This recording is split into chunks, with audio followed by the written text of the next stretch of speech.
dengar? Halo, Ahmad? Ya, kecil. Suaranya kecil. Suaranya Bisa kecil ya? tapi kecil.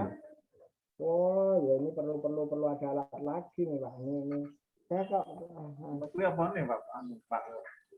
Pak Pri kok cilik. ya. Ada jarak bisikan. Oke. Ya.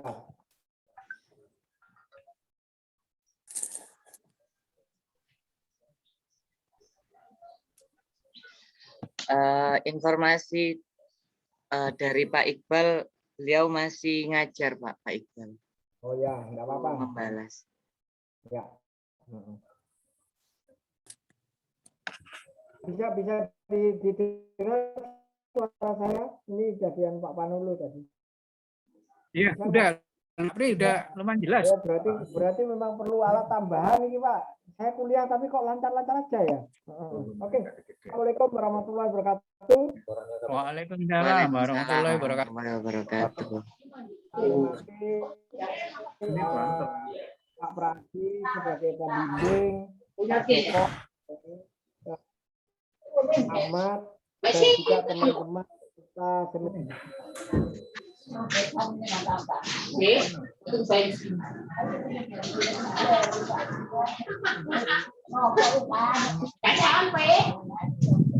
yang lain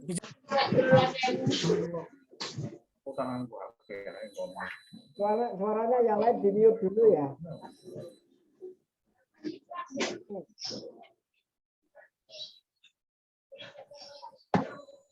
Pak Rame, di tempat kamu Pak Rame Ahmad ya.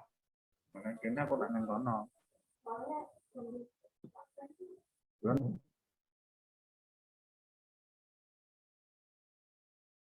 Ahmad. Iya Pak. Udah, oke. Benar ya. Tadi suaranya di tempat kamu ramai sekali ya. Iya Pak, saya di. Iya. Ini suaranya kalau masuk ganggu ya. Oke. Jadi saya ulangi lagi ya pada yang terhormat Pak Joko penguji, Pak Pradi sebagai pembimbing, Ahmad dan teman-teman peserta seminar yang akan dilakukan oleh saudara Ahmad Alifian pada hari Kamis sekarang itu jam 10 kurang seperempat jam 10.45 ya 10.45. Oleh karena itu kita beri waktu kepada Ahmad untuk menyampaikan pokok-pokok ya tentang materi yang sudah Anda buat ya. Saya beri waktu yang kira-kira 10 menit lah ya, 10 menit ya, kurang lebih ya. Silakan Ahmad. Iya, baik. Terima kasih untuk waktunya. Saya izin untuk share screen terlebih dahulu. Sebelumnya, Assalamualaikum warahmatullahi wabarakatuh. Pertama-tama, sholawat serta salam semoga senantiasa kepada junjungan kita Nabi Muhammad SAW dan semoga di hari yang cerah ini kita senantiasa diberikan rahmat taufik dan hidayah agar senantiasa dapat melakukan kebaikan fitini wa dunya wal akhirah. Kedua, ingin saya ucapkan terima kasih kepada Bapak Pradi selaku dosen pembimbing dan Pak Supriyadi serta Pak Joko selaku dosen penguji karena masih menyempatkan waktu untuk bisa menyelenggarakan seminar proposal. Judul dari skripsi saya adalah Komitmen Pemerintah Indonesia dalam Meratifikasi UNCLOS. Pertama-tama ingin saya ceritakan bahwa UNCLOS adalah sebuah deklarasi internasional yang disahkan pada tanggal 13 Desember 2018. Deklarasi ini baru 3 tahun berjalan. Deklarasi ini berisi 28 pasal yang pada intinya deklarasi ini memberikan kejelasan untuk hak-hak petani, seperti hak atas benih, hak atas tanah, hak atas akses sumber daya alam, dan juga ada satu pasal yang sangat menarik dalam UN Drop ini, yakni pasal kewajiban negara untuk mengatasi hak petani. UN Drop ini sebenarnya bisa dipandang dalam berbagai sudut pandang, tetapi saya memilih memandang UN Drop sebagai human security issue. Salah satu alasannya adalah human security itu adalah sebuah isu yang melihat bahwa realitas realitas dunia adalah perjuangan untuk mencapai kehidupan living good. Living good itu bisa diperoleh melalui protecting fundamental freedom, which is freedom that are essence of life, means protecting people from critical or severe and pervasive widespread threats and situation.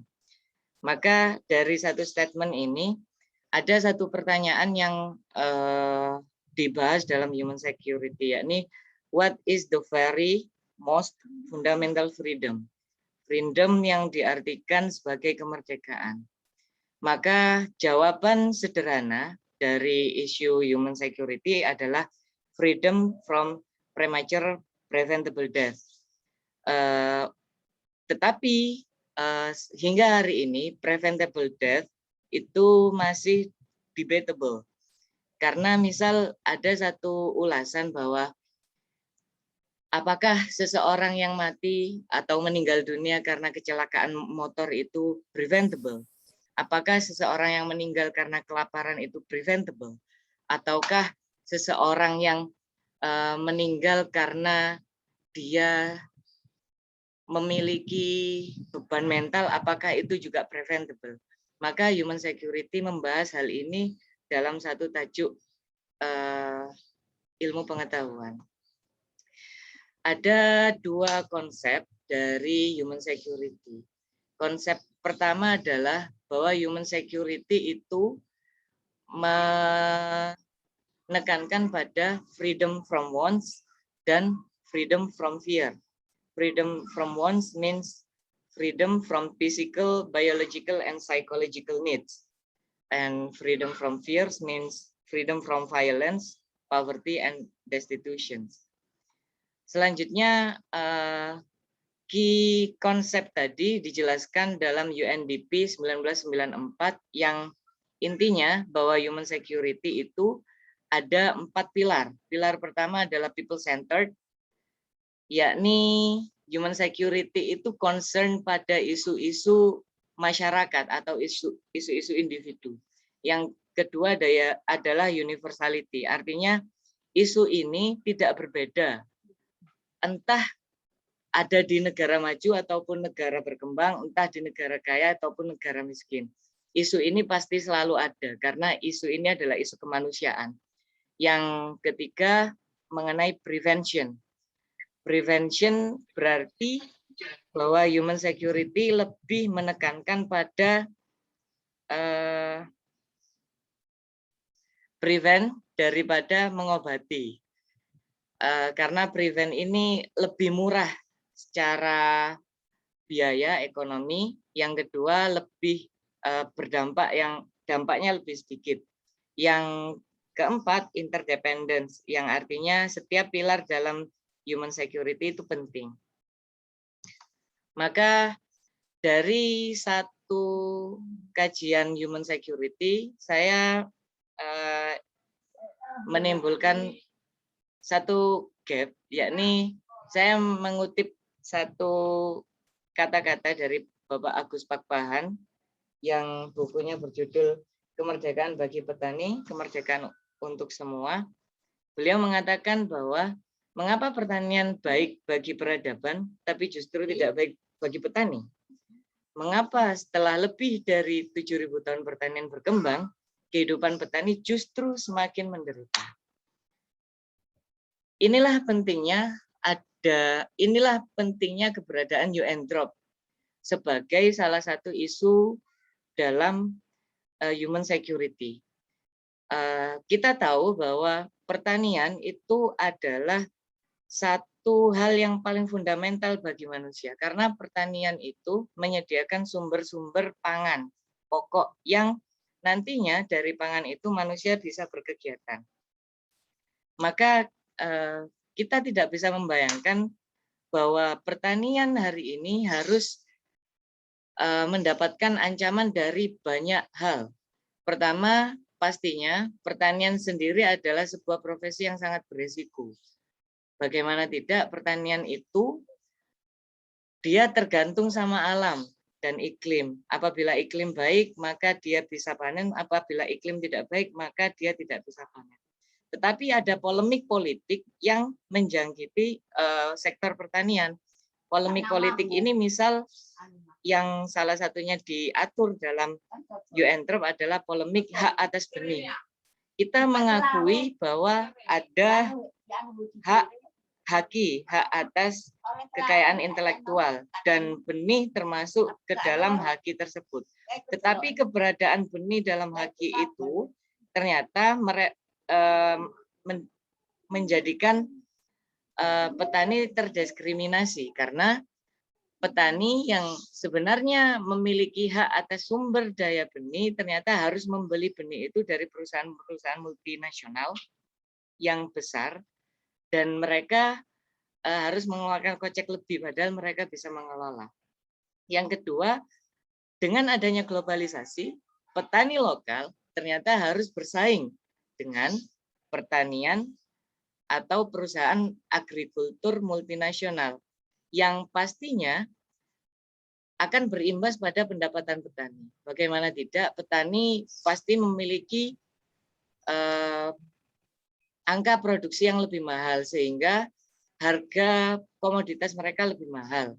Tetapi ketika komoditas itu komoditas luar negeri yang berasal dari perusahaan besar agrikultur internasional datang ke pasar lokal, maka harga pertanian turun. Harga pertanian turun ini memang baik bagi konsumen. Harga komoditas turun memang baik bagi konsumen. Tapi bayangkan komoditas ini untuk petani. Petani belum tentu balik modal, belum tentu untung, bisa jadi petani merugi. Itulah yang kenapa saya tertarik untuk meneliti bagaimana UNDROP ini dalam skala isu hubungan internasional. Maka dari latar belakang tersebut saya mengajukan sebuah pertanyaan, bagaimana komitmen pemerintah Indonesia dalam meratifikasi UNDROP? Kita tentu tahu bahwa Indonesia adalah negara agraris. Artinya Indonesia masih menekankan suplai makanan dari tanah. Berbeda dengan negara maritim yang sudah mulai suplai makanan dari laut. Maka UNDROP ini sangat penting karena para petani Indonesia ada kejadian-kejadian yang mengakibatkan petani itu tidak lagi mampu untuk survive dalam kehidupan sosial. Kita mengetahui bahwa di dalam skala lokal ada 3 jenis petani, yaitu petani pemilik lahan, petani gurem, dan buruh tani. Petani pemilik lahan bolehlah dia mendapatkan keuntungan yang banyak, tetapi keuntungan yang banyak itu pun masih harus menyesuaikan dengan harga pasar. Artinya meskipun produksinya banyak, tetapi karena produksi banyak itu maka harga turun, sehingga keuntungan yang dia dapat hanya sedikit. Itu adalah realitas yang dihadapi oleh petani pemilik lahan. Belum lagi realitas yang dihadapi oleh petani gurem dan petani buruh tani, para buruh tani yang tidak memiliki lahan. Oleh karena itu, tujuan penelitian saya adalah untuk mengetahui sejauh mana perkembangan pembahasan UNDROP yang telah ditandatangani oleh pemerintah Indonesia sebagai instrumen legal dalam perjuangan atas hak-hak petani. Penelitian ini akan menunjukkan seberapa besar komitmen pemerintah Indonesia dalam melakukan perlindungan dan upaya keamanan untuk petani. Penelitian ini akan menunjukkan sejauh mana keberpihakan petani Indonesia, keberpihakan pemerintah Indonesia terhadap kesejahteraan petani. Manfaat penelitian saya adalah memberikan sumbangan pemikiran bagi perkembangan ilmu pengetahuan di bidang studi hubungan internasional. Yang kedua, memberikan sumbangan ilmiah dalam perumusan kebijakan yang berkaitan dengan petani Indonesia. Yang ketiga, sebagai pijakan dan referensi pada penelitian-penelitian selanjutnya yang berhubungan dengan human security dan kebijakan publik dalam ilmu hubungan internasional. Tinjauan pustaka. Dalam melakukan skripsi ini, peneliti akan menggunakan teori normatif sebagai sebuah paradigma yang akan mengarahkan peneliti kepada sebuah pandangan ideal atas kondisi petani di Indonesia. Kondisi ideal tersebut adalah apabila pasal-pasal dalam UNDROP dapat terimplementasi dalam kehidupan bernegara di Indonesia melalui program, kebijakan, atau peraturan perundang-undangan yang dikeluarkan oleh pemerintah Indonesia. Sedangkan peneliti juga akan menggunakan konsep kebijakan publik yang lebih spesifik pada formulasi kebijakan publik sebagai pisau analisis atas terjadinya ketimpangan dasain dan dasolan. Peneliti akan mencari aspek mana dari kebijakan publik gagal dalam mewujudkan kondisi ideal yang tertera dalam UNDROP sebagai parameter normatif utama.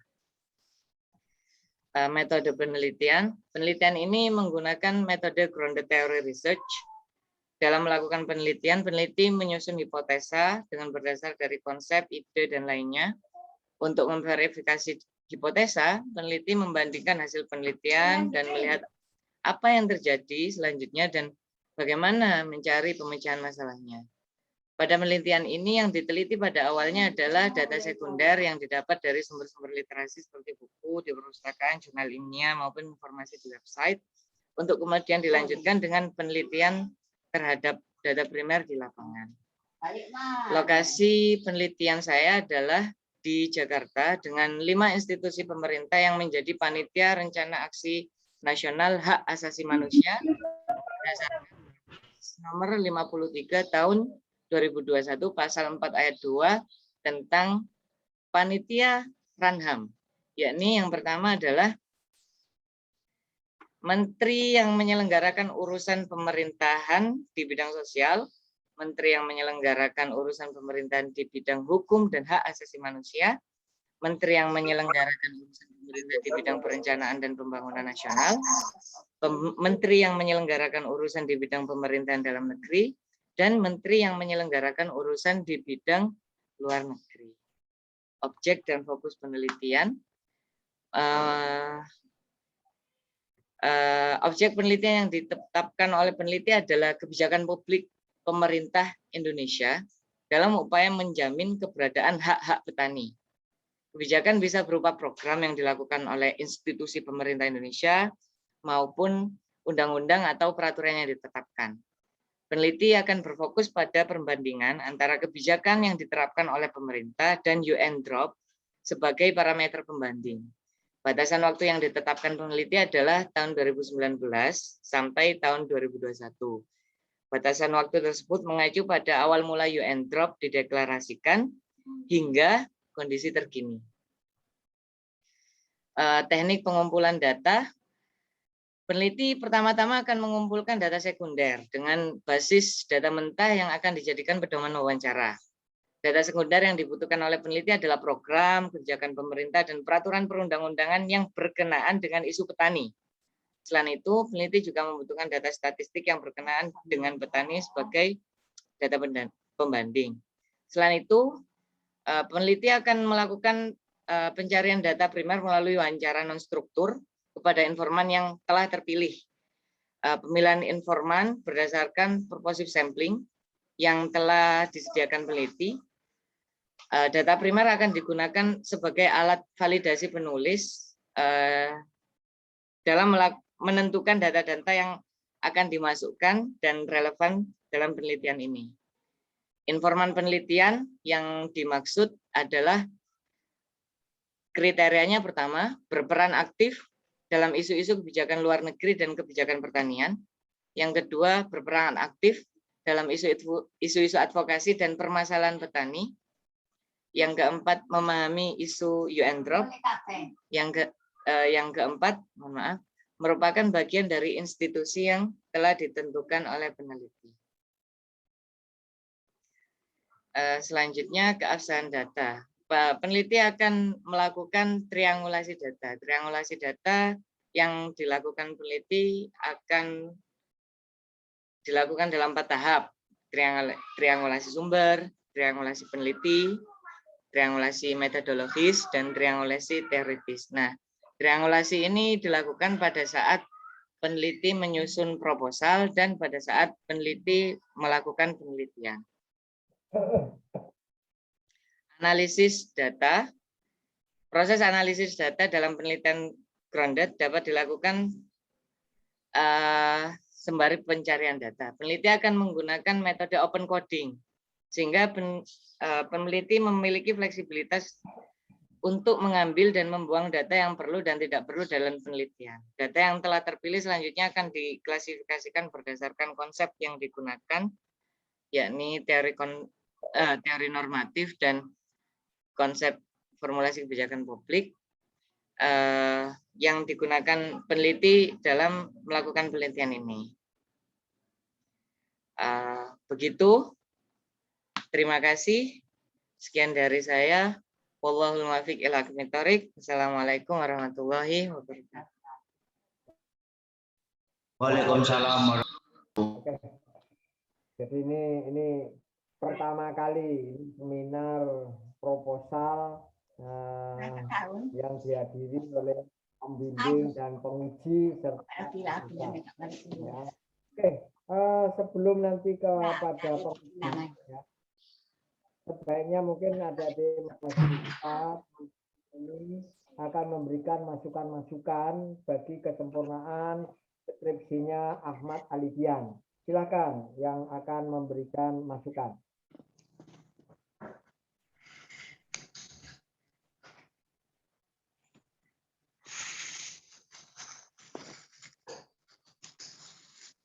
Atau pertanyaan ya. Ada? Alidian kemarin diberikan itu materimu itu. Proposalmu ini sudah diberikan kepada teman-temanmu? Beberapa sudah saya bagikan, Bapak. Mungkin ya, yang lain ada yang belum ini. Ya, kalau belum ya belum bagaimana akan memberikan masukan. Ada yang sudah siap?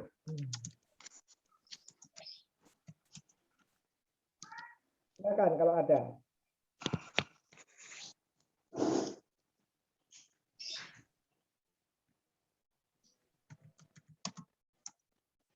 Oke, mungkin belum ada ya.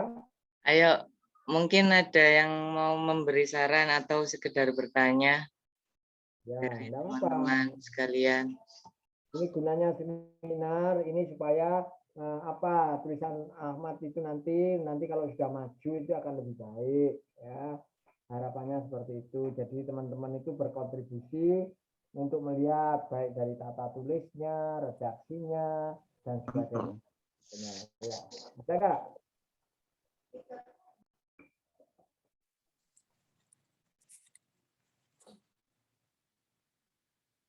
Oke, kalau belum siap mungkin terpaksa ini saya persilahkan Pak Joko ya. Pak Joko mungkin akan memberikan masukan ya atau pertanyaan. Silakan Pak Joko. Oke, terima kasih Pak Pri. Saudara Hasmi, bisa mendengar suara saya? Benar, Pak? Iya, Pak, sangat jelas.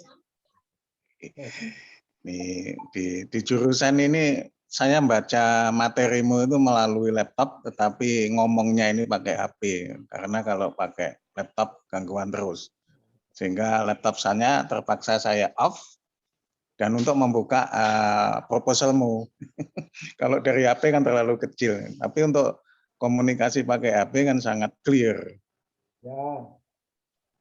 Oke, dan alhamdulillah ini pertama kali saya harus menguji proposal ya dengan yang menggunakan format yang baru ya. Jadi sampean ini termasuk meskipun angkatan tahun 16, tetapi sampean harus mengikuti format yang baru ya untuk penyusunan skripsi. Sehingga ini ada beberapa hal yang perlu saya tanyakan ya. Karena pengujinya ada 3, jadi biar adil nanti mungkin Bu Adining sama Pak Pri ya, sama pembimbing itu bisa memberikan masukan-masukan ya terhadap teknik penulisan penyusunan skripsi ini ya. Oke, yang pertama saya bertanya tentang judul ya. Judulmu itu komitmen pemerintah Indonesia dalam meratifikasi UNCLOS ya. Oke ya. Namun sebaiknya untuk membuat judul ya itu ditulis lengkap ya. Jadi pembaca itu biar tahu bahwa UNCLOS itu apa sih ya. UNCLOS itu apa ya. Singkatan apa sih, Mas? UNCLOS itu? United Nations Declaration Right of Peasants and Other People in Rural Areas. Ya, kan dua kan. Panjang. Panjang sekali. Ya, saya nyari singkatannya tadi ya agak kesulitan ya. Akhirnya merembet ya. Jadi mohon maaf latar belakang masalahmu itu terlalu panjang sehingga tidak perlu harus bicara tentang sejarah masa lalu ya, misalnya perkembangan petani dari masa ke masa ya. Jadi langsung saja ya bahwa temamu ini adalah masalah-masalah international regime sebenarnya ya. Jadi kajian HI-nya itu international regime ya. Jadi jangan sampai kamu itu terbawa apa ya? Topik ya, karena topiknya masalah nasib petani Indonesia ya. Yang dikaitkan dengan belum masalah ratifikasi perjanjian PBB yang disebut UNCLOS itu, sehingga seolah-olah ini menyangkut masalah nasib petani ya. Padahal inti dari masalah skripsimu itu adalah ya bagaimana komitmen pemerintah Indonesia ya. So tujuan penelitianmu itu adalah ya apa As? Tujuan penelitianmu itu apa? Untuk mengetahui kebijakan yang dikeluarkan oleh pemerintah Indonesia. Seharusnya Anda harus tujuan penelitiannya adalah kalau bunyi rumusan masalahnya itu bagaimana komitmen pemerintah Indonesia, maka ya Anda itu tujuan penelitiannya adalah akan ya melihat ya atau mengetahui ya komitmennya pemerintah Indonesia ya opo sih ya dalam masalah perjanjian UNCLOS itu. Ya, apakah masih punya komitmen ya atau belum ya atau mungkin masih setengah-setengah ya. Semuanya ini adalah demi nasibnya petani Indonesia. Yang mana tadi sudah kamu sebutkan ya. Wis pokoknya nasibnya petani kayak dhisik ora ono gak ono makmure lah ya, selalu menjadi kelompok tertindas kasarannya gitu. Ya, makanya ngomong masalah penindasan terhadap petani Yasmi, mulai zaman penjajahan zaman Mojopahit sampai kolonial Belanda sampai sekarang aslinya petani Indonesia ini merana Yasmi ya. Kamu tahu kan terakhir peternak ayam di Blitar Pak Suroto gara-gara membentangkan poster ya akhirnya dirangkul polisi malah diundang ke istana ya itu kan kaitannya dengan nasib petani meskipun dia itu peternak ya. Kenapa? Harga jagung sangat mahal, tetapi tidak ada petani yang menanam jagung. Harga telur itu cuma 16.000. Ya, jadi ini kaitannya dengan masalah produksi. Sehingga ini kaitannya dengan masalah nasib petani. Pokoknya ngomong nasib petani, ngomong human security, ya, terutama subbab nasib petani itu. Petani menjadi kelompok yang apa ya, diopres ini kelompok yang tertindas, ya. Kecuali petani-petani yang bermodal besar, ya, atau yang disebut petani in absentia, karena mereka itu sebenarnya pengusaha besar, tetapi seolah-olah garapannya ini di bidang pertanian, ya, sehingga nasibnya petani Indonesia itu tetap menjadi buruh atau kuli, ya. Demikian pun juragan-juragan kapal, ya, nelayan itu, ya, nelayannya hanya buruh, petani itu hanya buruh dan sebagainya. Oke, kembali kepada temamu, ya. Jadi tujuan penelitian itu sampean itu kan sebenarnya ingin melihat, ya, apakah pemerintah Indonesia itu masih punya komitmen, ya, terhadap nasib petani. Lah, untuk melihat komitmennya itu, Anda tampaknya akan mengkaitkan masalah ya apa sih kebijakan Indonesia itu terhadap ratifikasi Antrop itu, ya. Coba Anda jelaskan, Indonesia itu sudah meratifikasi apa belum? Indonesia belum meratifikasi, Bapak. Tetapi Nah, terus ya, lanjut. Tetapi draft UN Drop itu sebenarnya banyak yang dari Indonesia, karena inisiator dan yang membawa draft itu adalah seorang dari lembaga NGO LSM yang bernama SPI, Bapak. Jadi sejarahnya UN Drop itu pun sejarah perjuangan SPI, bisa dikatakan seperti itu, Bapak. Jadi banyak undang-undang yang ada di Indonesia dibawa SPI ke ranah ke kancah internasional, lalu dikonsolidasikan dan disesuaikan dengan posisi petani-petani di seluruh dunia. Tentu saja kita tahu petani Amerika Latin memiliki kondisi yang berbeda dengan petani yang ada di Asia. Terus petani di daerah utara juga berbeda dengan petani di daerah selatan. Begitu juga dengan petani di Afrika. Maka upaya-upaya yang dilakukan adalah upaya-upaya konsolidatif. Tetapi draft itu sebenarnya bisa dikatakan muncul dari Indonesia. Tapi kita belum meratifikasi sekarang. Belum meratifikasi. Oke, berarti bunyi rumusan masalahmu kalau memang bagaimana komitmen pemerintah Indonesia dalam meratifikasi Antrop, maka sampean sebenarnya sudah bisa berargumen untuk menjawab itu. Ya, ternyata dari informasi yang sampean katakan, ya, Indonesia itu termasuk apa ya, yang menyusun draft-draftnya lah dalam Antrop, tapi ternyata kita sendiri sampai sekarang, ya, belum, ya, melakukan ratifikasi. Mungkin sampean punya tahu jawabannya mengapa kita kok sampai belum meratifikasi. Kita itu artinya pemerintah Indonesia, ya. Tahu apa enggak? Sampean. Kalau jawaban dari saya mengutip jawaban dari SPI, Bapak. Jadi deklarasi itu memiliki posisi yang berbeda dengan konvensi. Jadi sejarah kenapa kok pada akhirnya LVC Lavia Campesina itu menerbitkan deklarasi bukan konvensi adalah untuk mendapatkan suara yang banyak dari negara-negara pendukung. Artinya ketika draft ini dijadikan konvensi, itu ada ikatan yang mengharuskan negara untuk meratifikasi. Tetapi ketika dia deklarasi, dia tidak dipaksa, tetapi nilai-nilainya diakui. Maka yang dicari oleh Lavia Campesina dalam hal ini adalah deklarasinya supaya mendapatkan dukungan politik dari banyak negara.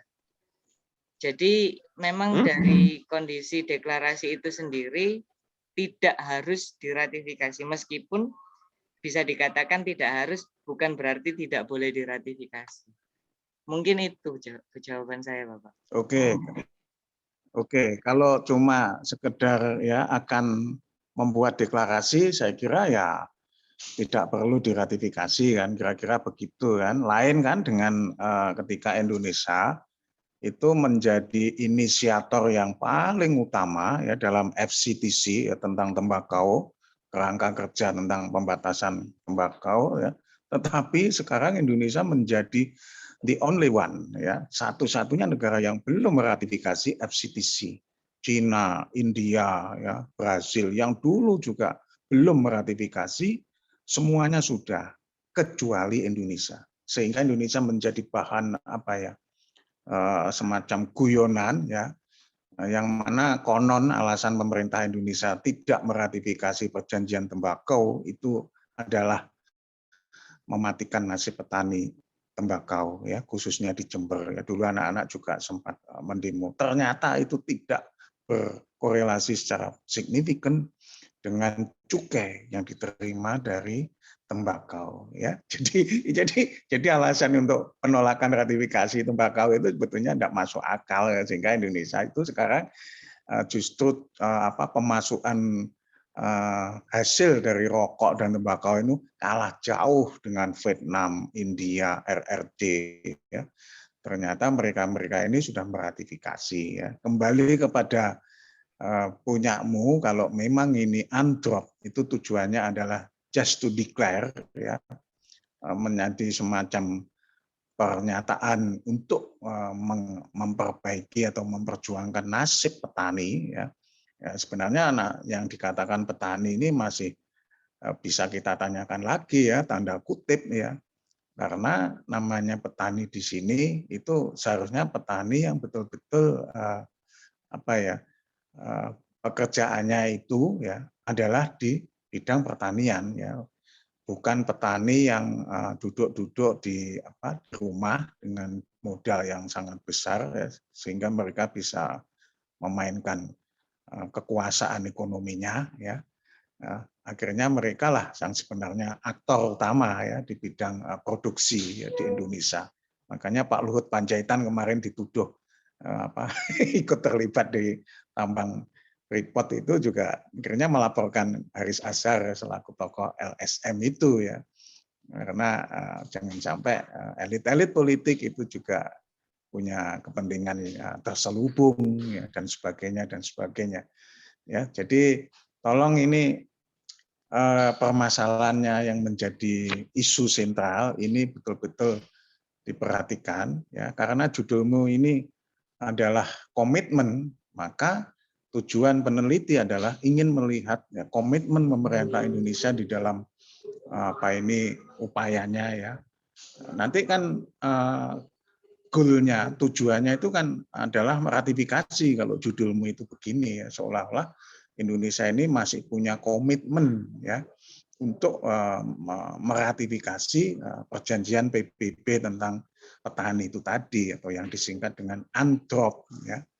Itu satu. Kemudian tadi saya kritisi bahwa latar belakang masalah ya,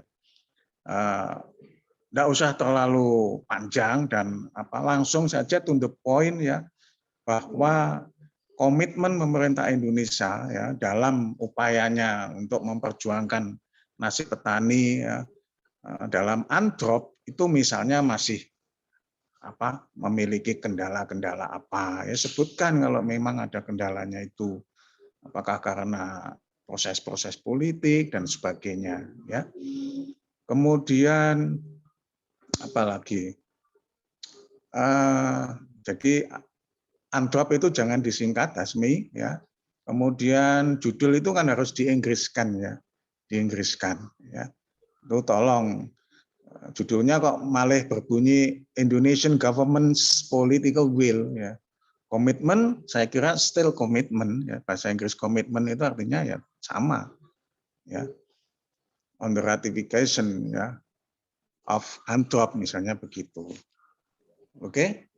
Kemudian nah ini karena ini format baru ya Hasmi, jadi tolong perhatikan di dalam menulis metodologi ya.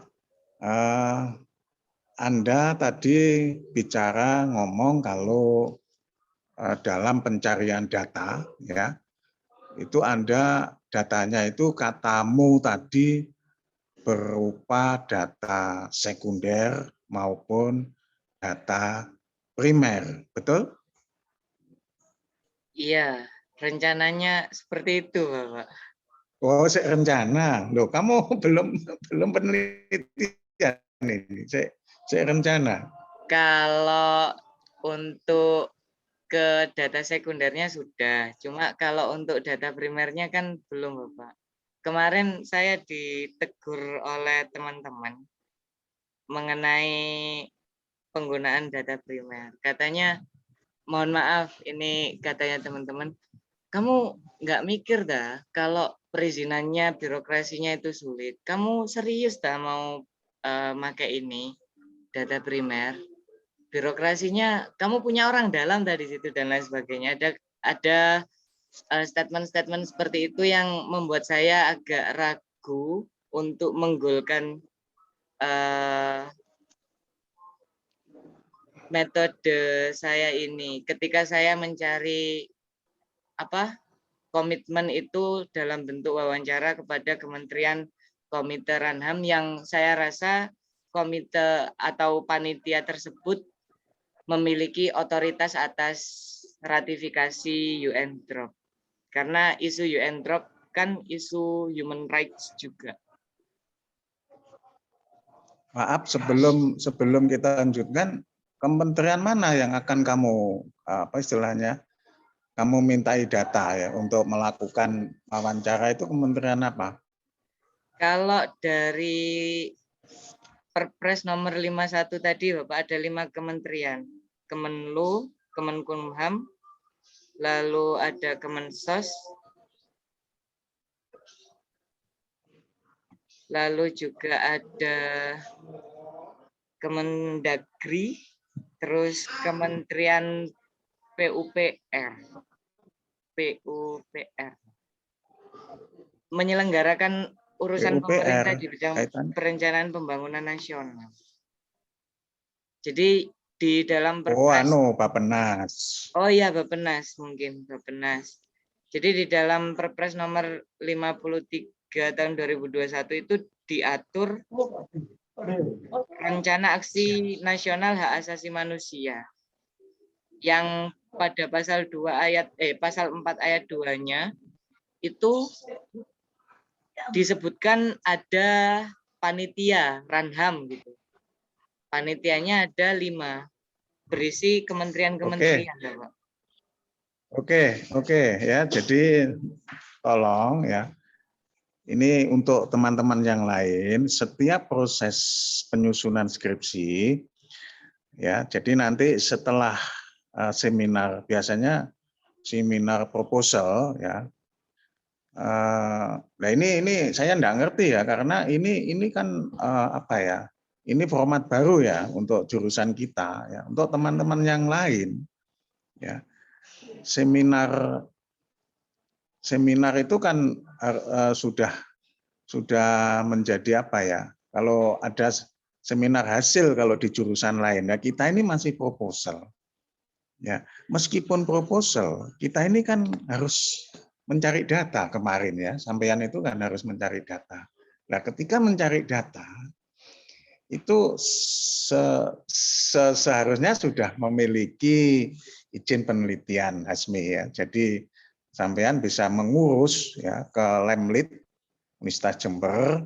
Kemudian nanti kalau memang Anda akan melakukan wawancara terhadap para tokoh-tokoh atau yang disebut informan atau key informan, maka ya sampean harus pergi ke berapa kementerian tadi sesuai dengan Perpres. Ya. Jadi kementerian apa saja yang dilibatkan di dalam menyusun ya nasib petani atau nasib perjuangan diplomasi Indonesia dalam UNDROP yang melibatkan banyak kementerian, maka Anda sangunya itu adalah izin penelitian dari Lemlit yang bisa dipecah-pecah ya kepada yang terhormatnya itu, misalnya kamu ke Kementerian Pertanian, Kementerian Luar Negeri ya.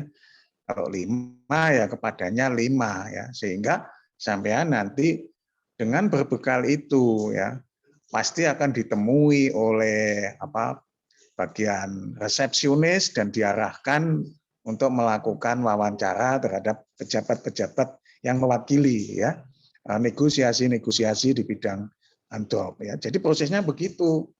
Karena ini pasti nanti kita tanyakan metode penelitian juga gitu loh. Ya, jadi hati-hati ketika sebenarnya dalam penelitian HI itu kan lebih banyak data-data yang sekunder ya. Kemudian metodenya itu deskriptif ya, deskriptif kualitatif ya. Namun ketika Anda harus melengkapi data, lah ini ya ternyata masih harus didukung melalui wawancara dari orang-orang tertentu karena untuk menguatkan analisisnya nanti ya dalam menjawab permasalahan yang kamu ajukan, yaitu bagaimana komitmen pemerintah Indonesia dalam meratifikasi Androp ya. Maka dari itu ketika sampean di sini saya lihat sekilas dalam metode penelitian ya, itu formatnya itu yang pertama itu pendekatan penelitian ya. Di sini dikatakan penelitian ini menggunakan metode grounded theory research. Ini tolong ini ya pendekatan penelitian itu kalau saya boleh memberikan pengertian pendekatan itu ada 2, yaitu secara kualitatif maupun secara kuantitatif ya. Sedangkan yang namanya grounded itu adalah salah satu metode ya yang biasanya dipakai dalam pendekatan-pendekatan kualitatif, ya, itu namanya grounded. Ya. Ya, saya tidak tahu ketika kamu akan mencari data primer yang konon akan melakukan wawancara kepada para narasumber, apakah itu disebut grounded?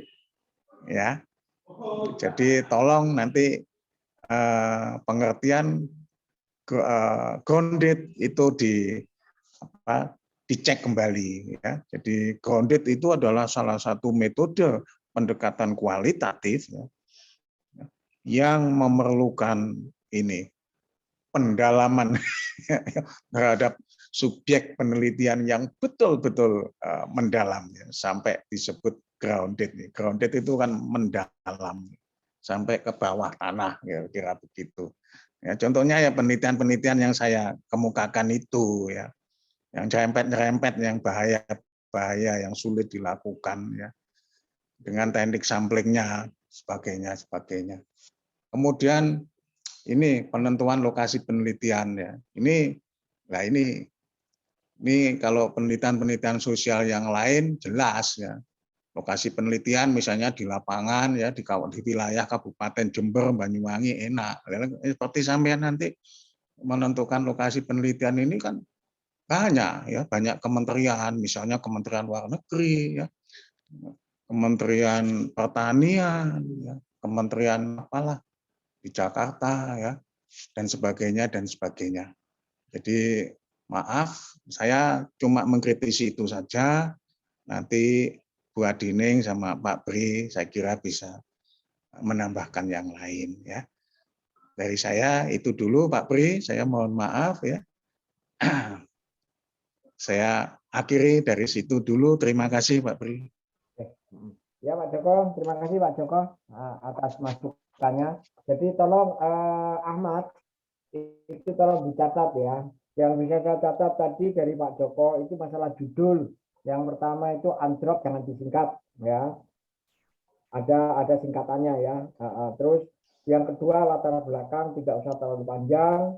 Terus tujuan penelitian itu adalah ingin mengetahui bagaimana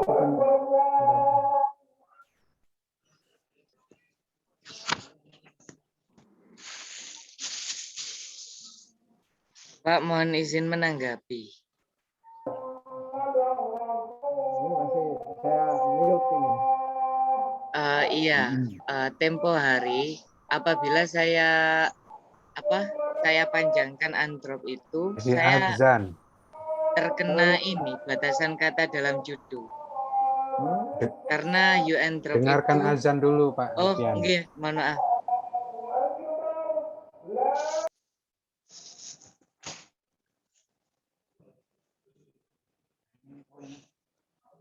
Ya, silakan. Nah, ini saya hanya mencatat apa yang disampaikan dulu Pak Joko ya. Apa maksudnya? Nah. Ahmad. Ini Bapak, kalau UN Drop itu saya panjangkan, saya terkena batasan kata dalam judul. Karena UN Drop itu United Nations Declaration Right of Citizen and Other People in Rural Areas. UN Drop sendiri kalau dipanjangkan itu sudah 12 kata, Bapak. Oh, ada syarat gitu ya? Ya Pak Joko? Oke. Tapi Asmi, dalam latar belakang tolong istilah androp itu dimunculkan juga ya. Jangan sampai pembaca nanti meraba-raba androp ini apa toh? Ini jenenge organisasi apa jenenge apa lah itu. Saya lihat di latar belakang itu hampir di tengah bawah itu baru kamu jelaskan di situ sehingga pembaca itu sulit ya. Dan nanti kalau menulis proposal yang lengkap itu tolong dikasih daftar isi Asmi. Jadi ini ada teman-teman yang sudah konsultasi dengan format baru, itu daftar isinya itu ditulis ya bab 1 apa ya, 1.1 dan seterusnya. Jadi tadi saya lupa untuk memberikan masukan sehingga untuk memudahkan pembaca ya supaya bisa langsung to the point ya. Saya kira kamu bisa tinggal menulis lagi aja. Oke. Terima kasih. Oke, ya, kita jelas ya. Sekarang saya persilakan Bu Adini dulu. Ya, silakan Bu Adini. Ya, terima kasih Pak Pri. Oke, ini saya cuma sebentar aja ini sedikit saja menambahi saja ini ya dari proposal skripsi ya. Ini di pendahuluan itu jangan memberi pertanyaan ya. Banyak pertanyaan di situ. Padahal Anda itu kan memberi penjelasan bukan pertanyaan. Di bab pertama itu atas sendiri. Kok tiba-tiba langsung pertanyaan banyak di situ. Anda kan menjelaskan latar belakang apa yang menarik dari skripsi ini. Grade-nya apa? Seperti itu. Nah, saya juga belum temukan di sini. Nah, terus juga ini gambar-gambar di situ. Seperti gambar tidak ada sumbernya juga. Nah, ya kan dikira nanti plagiat seperti itu, tidak ada sumber ya. Segala sesuatu itu yang dari internet dan sebagainya itu harus ada sumber yang resmi seperti itu. Nah, itu juga masalah komitmen. Judulnya kan tentang komitmen ya ini pemerintah Indonesia itu dalam meratifikasi UNDROP. Nah, ini juga diberi penjelasan apa itu komitmen itu. Di situ tidak ada penjelasannya tentang komitmen. Padahal kalau kita tahu tentang komitmen itu kan kewajiban. Kewajiban apa pemerintah Indonesia itu untuk apa kelanjutannya untuk meratifikasi. Padahal kan Anda belum mengatakan bahwa Indonesia belum meratifikasi UNDROP. Nah, kewajiban pemerintah Indonesia itu apa? Untuk menuju ke sana.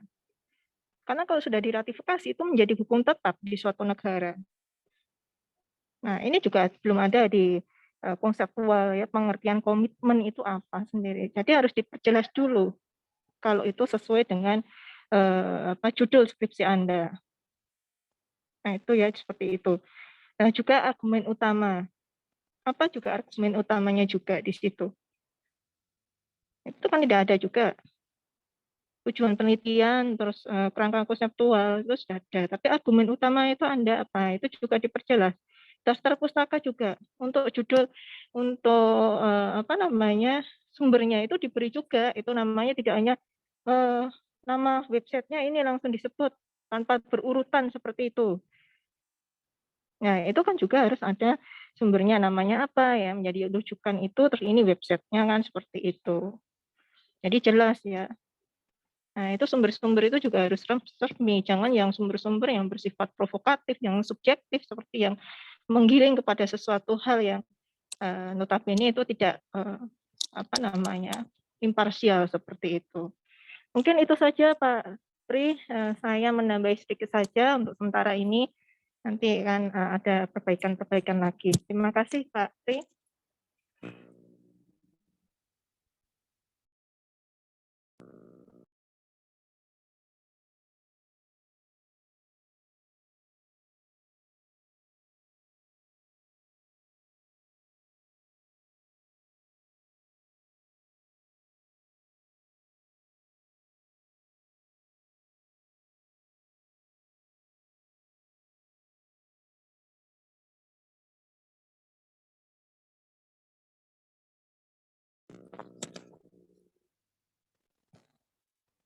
Halo. Oke, ya adik-adik sekalian, terima kasih Bu Adine. Ya. Ya, oke. Selanjutnya saya persilahkan teman-temannya, ya, teman-temannya untuk memberi masukan. Silakan. Kalian datang ini diharapkan memberikan masukan atau apa saja agar Ahmad skripsinya itu agar bisa lebih baik. Ya, silakan. Ada? Ya salahnya Ahmad dan dikasihkan dulu sehingga mereka nggak mempelajari ini. Ya, susah juga ya. Oke, adik-adik sekalian, kalau tidak ada, saya sebetulnya hampir sama apa yang disampaikan oleh Pak Joko dan Bu Adining ya. Saya juga menyoroti yang pertama adalah latar belakang. Latar belakang ini sepanjang sampai saya cari ini maksudnya apa sih latar belakang ini. Banyak cerita tentang sejarahnya, perjuangan ini.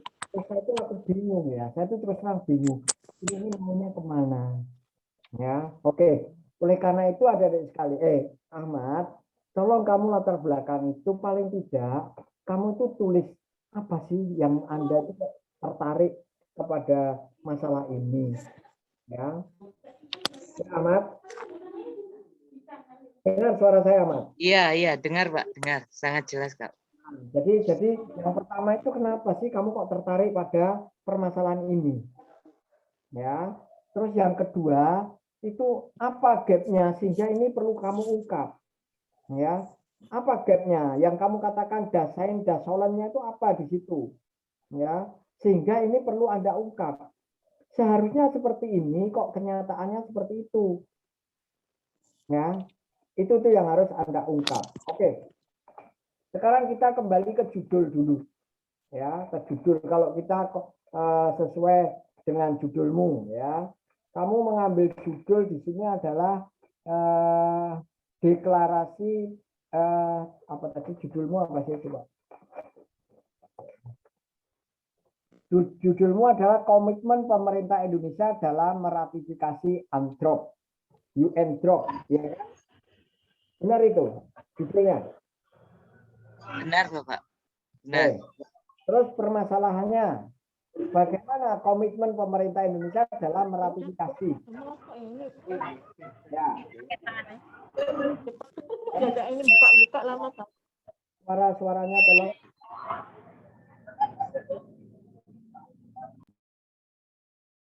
Oke, ya. Jadi kalau dilihat dari permasalahan yang akan kamu angkat, kamu bahas, itu adalah bagaimana komitmen pemerintah Indonesia dalam meratifikasi. Ya kan? Benar nggak Ahmad? Halo Ahmad? Iya Bapak, iya. Ya. Terus yang kamu masukkan komitmen pemerintah dalam meratifikasi itu apa? Yang saya maksud itu kan bagaimana ini, apakah pemerintah itu ketika menandatangani mereka sadar dan mereka memang memiliki satu kemauan untuk melaksanakan deklarasi itu. Komitmen kan hal-hal semacam itu, Pak. Iya. Sekarang pemerintah Indonesia menandatangani enggak? Bagaimana, Pak? Sekarang pemerintah Indonesia menandatangani enggak? Pemerintah Indonesia menandatangani, Pak. Pemerintah Indonesia juga menjadi co-sponsor dalam deklarasi ini. Yang tadi kamu katakan belum meratifikasi, tadi maksudnya bagaimana?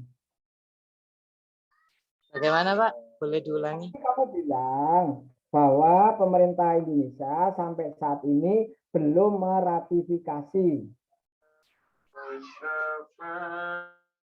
Iya, benar, Bapak. Memang belum meratifikasi. Nah, terus apa sih arti kata meratifikasi itu apa?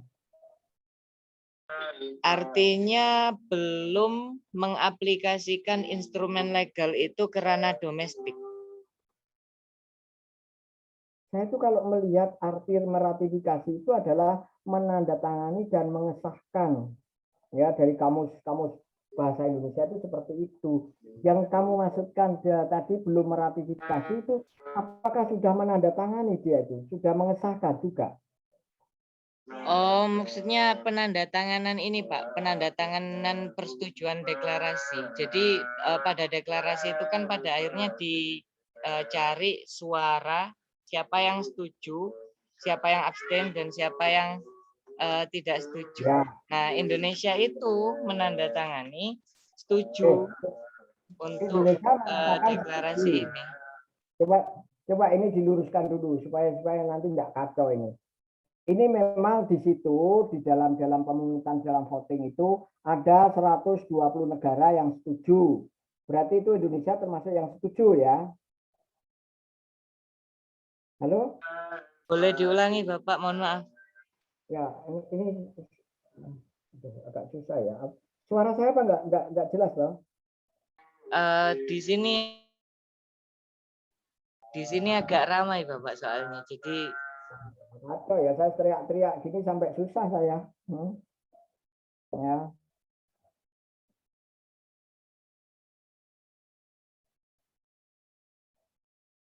Jadi Ahmad ya di situ ya diambil pemungutan suara.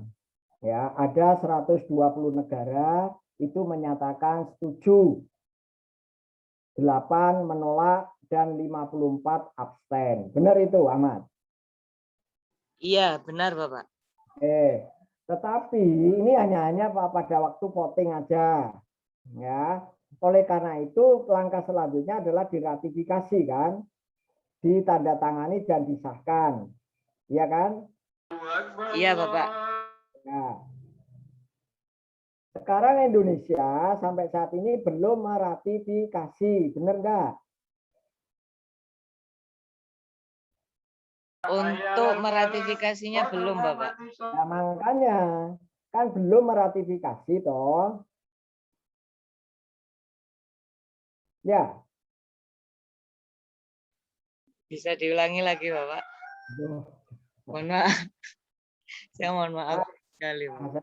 Energi saya habis karena hanya teriak-teriak saja ini. Ya. Ya apa ya? Jadi Indonesia menurut kamu di dalam proposal kamu mengatakan sampai hari ini belum meratifikasi.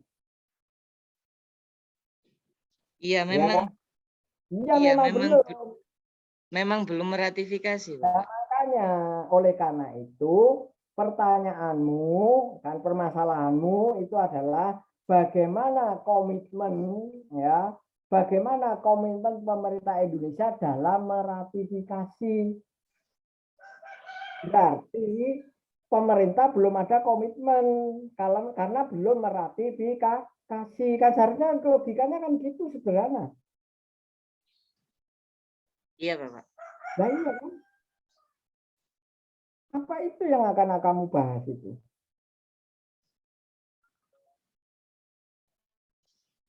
Sedangkan kamu mengatakan ingin membandingkan kebijakan pemerintah dengan pasal-pasal UN drop.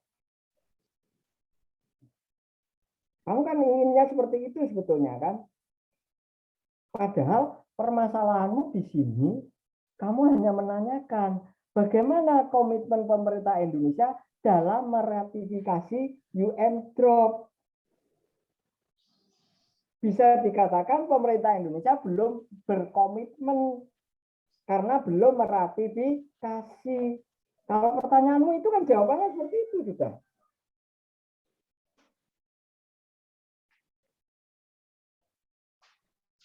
Bagaimana? Iya, paham Bapak. Nah, Berarti ya kan? apakah pemilihan kata meratifikasi itu salah sehingga saya harus mengubahnya menjadi Oleh karena mengimplementasi, Bapak? itu yang menjadi yang harus diluruskan dulu. Kalau pertanyaannya hanya pada meratifikasi, sedangkan pemerintah Indonesia belum meratifikasi, itu berarti pemerintah Indonesia belum berkomitmen. Padahal yang kamu maksud bukan itu. Iya kan? Iya, Bapak. Enggak. Padahal kamu tahu ya, ini sebetulnya kalau makanya itu di latar belakang, itu supaya jelas dulu. Kemana arah kamu, yang apa yang menarik itu, apa yang akan kamu angkat. Ya.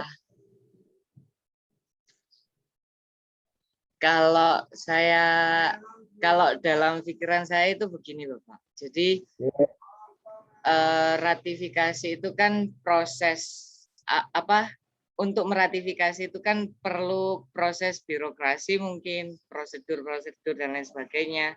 Nah, kalau di pikiran saya itu lebih mencari sampai di mana on the track of ratification gitu, Bapak. Jadi sampai di mana sekarang Indonesia? Apakah sudah sampai, misal kalau ada 5 tahapan, saya pun juga belum mengetahui. Saya mencari tahapan ratifikasi di Indonesia dalam beberapa literatur pun prosedurnya juga tidak jelas, sehingga tapi di situ ada satu penekanan pada authorized actor. Jadi decision of policy maker lah yang menentukan apakah dia diratifikasi saat ini juga atau besok atau lusa. Tetapi dalam skala prosedural SOP yang saklek itu tidak ada, Bapak. Sehingga saya berpikiran bahwa proses menuju ratifikasi ini perlu komitmen. Nah, komitmennya itu akan terbukti apabila pada akhirnya diratifikasi, tapi komitmen itu juga bisa ditunjukkan melalui keberadaan upaya-upaya untuk meratifikasi dalam koridor konsolidasi politik, birokrasi, terus juga organisasi, obrolan di dalam panitia Ranha mungkin yang itu ingin saya selidiki, Bapak. Enggak, sebetulnya kamu itu kan ingin melihat bagaimana implementasi kebijakan pemerintah dalam pasal-pasal di ADROP itu. Masalahnya tuh kan bukan seperti itu, tapi pertanyaan yang sudah kamu rumuskan itu mengatakan bagaimana komitmen pemerintah Indonesia dalam meratifikasi. Itu tidak bisa ditafsirkan lain-lain. Ngerti nggak? Ahmad? Pak, iya, iya Bapak, paham Bapak, paham. Nah, sekarang Anda lihat, Indonesia ini kan seharusnya bangga toh dengan UN Drop ini. Tadi Anda katakan, bahkan Indonesia ini ya melalui Serikat Petani Indonesia SPI itulah juga membidani munculnya deklarasi UN Drop ini, ya kan? Iya, Pak. Ya, seharusnya Indonesia bangga toh. Tapi kamu tahu nggak dalam proses di Dewan Keamanan PBB, di dalam Dewan HAM PBB, bagaimana perjuangan pemerintah Indonesia? Ini ada dua hal, ya, dua hal yang dimana yang dilakukan oleh SPI, ya, dengan pemerintah ini kontras, ya kan? Iya benar Pak. Pemerintah ini nampaknya nggak begitu, madulannya tuh kasokan, tidak begitu berkenan, seolah-olah kurang begitu apa ya? Ini sebetulnya yang harus Anda teliti, ya. Kenapa Indonesia, di mana serikat petani ingin memperjuangkan hak asasi petani dan masyarakat di sekitarnya, ya, tetapi pemerintah Indonesia ini kok tidak mau, ya. Bahkan yang getol memperjuangkannya adalah Bolivia, Kuba, Ekuador, dan Afrika Selatan. Indonesia ini hanya sebagai apa gitu loh. Benar, Ya, Pak. kan? Benar. Nah, itu yang menarik sebetulnya. Kenapa kok ada seperti itu? Jangan-jangan kita ini sudah dikuasai, ya. Karena di dalam UNCTAD ini itu adalah merugikan para pengusaha global dan pengusaha-pengusaha besar yang sekarang ini sudah mendominasi di Indonesia. Ya, dengan teknologi bioteknologi atau apa pembibitan dan sebagainya. Kalau ini disahkan, berarti ini ada perlindungan terhadap komunitas petani dan masyarakat di sekitarnya. Ini tantangan berat buat mereka-mereka para pemodal besar. Dan mereka itulah yang melakukan lobby-lobby kepada pemerintah. Ya, karena mereka sudah menanamkan modalnya banyak sekali di Indonesia. Sehingga hal ini yang menjadi Indonesia juga khawatir. Khawatir bukan Indonesia, tetapi orang-orang ini, orang-orang pelaku-pelaku ini. Sehingga persoalan petani, persoalan pangan di Indonesia itu tidak pernah terselesaikan. Ini yang kamu ingin angkat yang mana? Ini dulu harus diluruskan supaya jelas, ya. Sehingga fokus. Aku mulai dari awal tak baca latar belakangnya, tak baca gini, terus tadi tujuan penelitian, terus ternyata kamu melihat pakai teorinya teori apa tadi normatif atau apa, terus kebijakan publik, ya. Sedangkan gapnya itu di situ adalah yang saya lihat ini loh, komitmen pemerintah ini sejak awal ini kok setengah hati ini loh. Ini ada apa ini? Perlu kamu teliti itu. Nah, apa ini? Coba diluruskan dulu. Silakan dijawab dulu. Ini apa? Kalau dalam pemikiran saya itu UN drop ini adalah ideal state. Lalu pemerintah Indonesia setidaknya berupaya untuk mencapai ideal state sehingga pemerintah Indonesia mengeluarkan kebijakan, program, undang-undang dan lain sebagainya untuk mendukung hak petani. Nah, di situ saya melihat dalam pandangan saya ada sebuah gap karena Indonesia tidak menggunakan UN drop sebagai ideal state. Padahal Indonesia mengakui dan menandatangani dan setuju untuk iya dalam UN drop. Artinya kan seharusnya kalau kita mengacu pada evidence based public policy, seharusnya ide UN drop itu menjadi salah satu hal substansial yang disinggung dalam tiap-tiap pembuatan kebijakan publik. Sehingga saya melihat sehingga saya ingin melihat dari fenomena yang saya lihat tadi, apakah Indonesia memiliki komitmen dalam meratifikasi. Tapi kalau memang lebih tepatnya mengimplementasi, mungkin saya akan menggunakan kata mengimplementasi. Bagaimana Indonesia mengimplementasi UN drop itu dalam kebijakan, peraturan perundangan dan program-program pemerintah untuk mendukung petani, begitu Bapak kalau dari saya. Iya.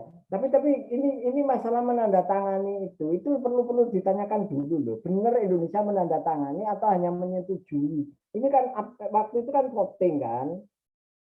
Voting itu tadi yang saya anukan memang Indonesia termasuk negara yang menyetujui. Tetapi belum menandatangani, belum meratifikasi. Yang benar yang mana? Kamu jangan salah loh di situ loh. Karena meratifikasi itu adalah pengertiannya adalah menandatangani dan mengesahkan. berarti menyetujui tetapi belum Ayo. menandatangani, Bapak. Iya, itu makanya. Karena kenapa kok belum menandatangani, kok tidak mengesahkan?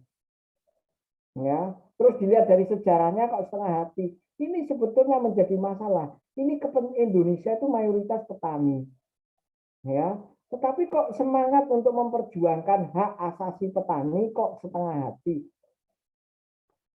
Ini kan lebih menarik untuk diteliti.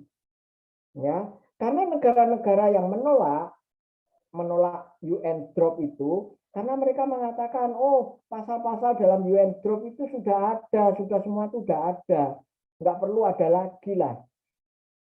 Alasan mereka kan seperti itu kan. Jadi kita nggak usah banyak-banyak aturan, ini sudah ada, sudah. Tetapi di balik itu seperti Amerika, Australia, Britania Raya yang menolak, itu sebetulnya karena mereka itu pemodal-pemodal besar yang sudah merambah ke negara-negara termasuk Indonesia, sudah menanamkan modalnya begitu besar di sana. Ya kan? Karena bagaimana adik-adik sekalian, kalau kamu jadi petani, sekarang ini petani ketergantungan bibit itu sudah tinggi loh. Kalau dulu tuh petani itu bisa membuat bibit sendiri. Sekarang itu bibit itu dibuat oleh pabrik-pabrik. Teknologi tinggi seperti jagung biji 2 itu. Tidak bisa itu jagung dipanen terus dijadikan bibit, tidak bisa itu. Artinya apa? Ketergantungan petani itu besar sekali. Nah itulah UN drop ingin melindungi petani seperti itu. Oleh karena itu kalau kamu lihat implementasi, kalau kamu katakan implementasi, banyak juga yang dilakukan oleh pemerintah.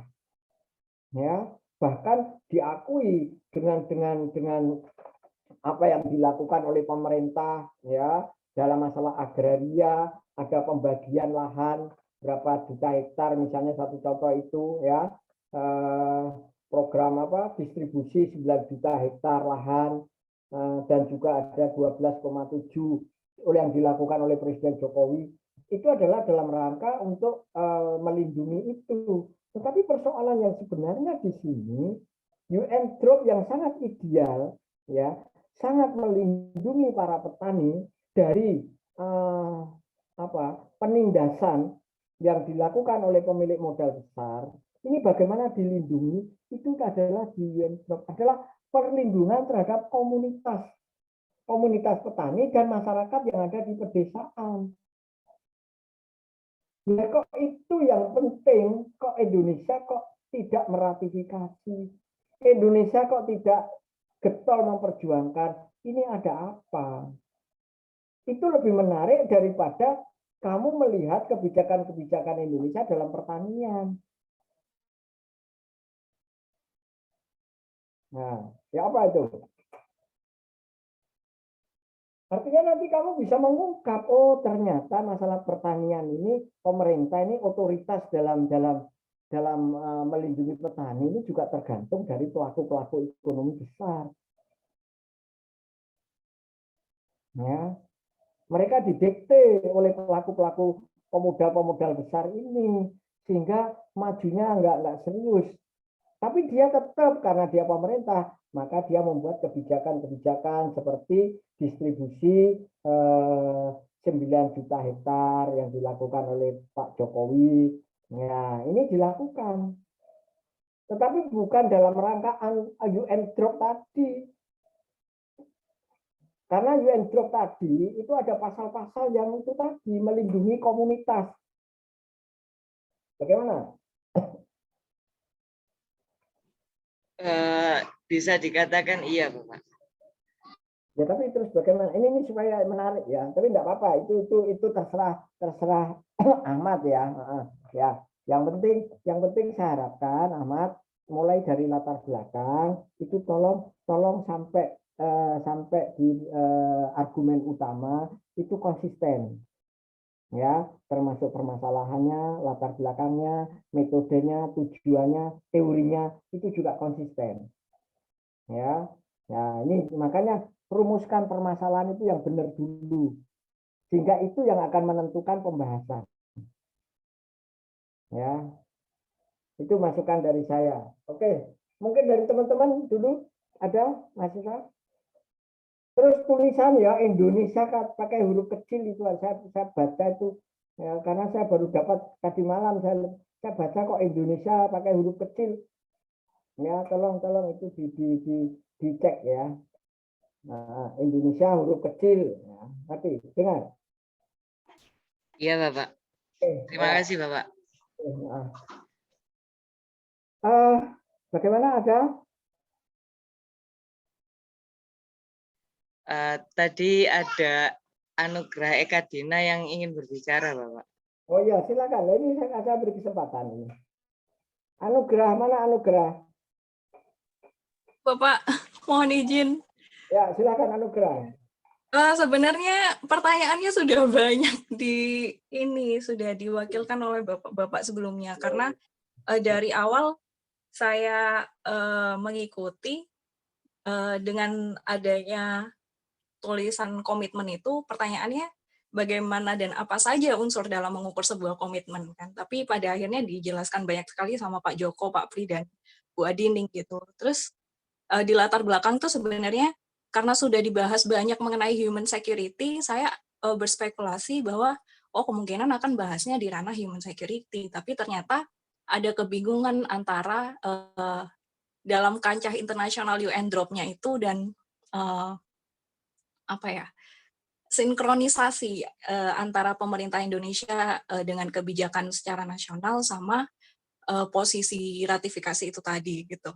Nah, sebenarnya ini pertanyaan PR juga bagi saya gitu.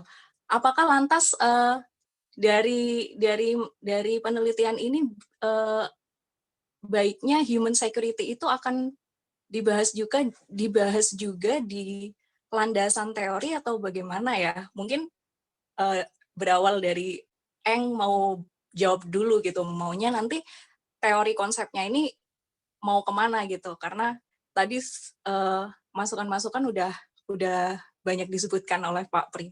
Terima kasih. Ya, Eng. Ahmad ya, silakan. Saya sebenarnya ketika mencantumkan human security itu, saya terngiang-ngiang dengan kalimat yang biasa ditanyakan pada saat teman-teman melakukan sempro juga, yaitu ini HI-nya di mana. Jadi human security itu sebenarnya hanya penekanan bagi saya sebagai penulis, dan mungkin maksud penulis untuk menekankan kepada para pembaca bahwa UN drop itu isu human security. Tetapi dalam bab 2 kan kajian teoritis itu saya tidak memasukkan konsep human security sebagai pisau analisis untuk menganalisa penelitian saya, karena nantinya saya juga sebenarnya tidak paham bagaimana cara mengaplikasikan human security itu dalam analisis untuk melakukan penelitian di penelitian saya ini, karena ketertarikan saya adalah pada sebenarnya keberpihakan pemerintah kepada petani ini sejauh apa sih? Lalu kalaupun ada kendala, kenapa pemerintah memilih untuk tidak berpihak kepada petani, tetapi lebih berpihak kepada pengusaha dan perusahaan besar?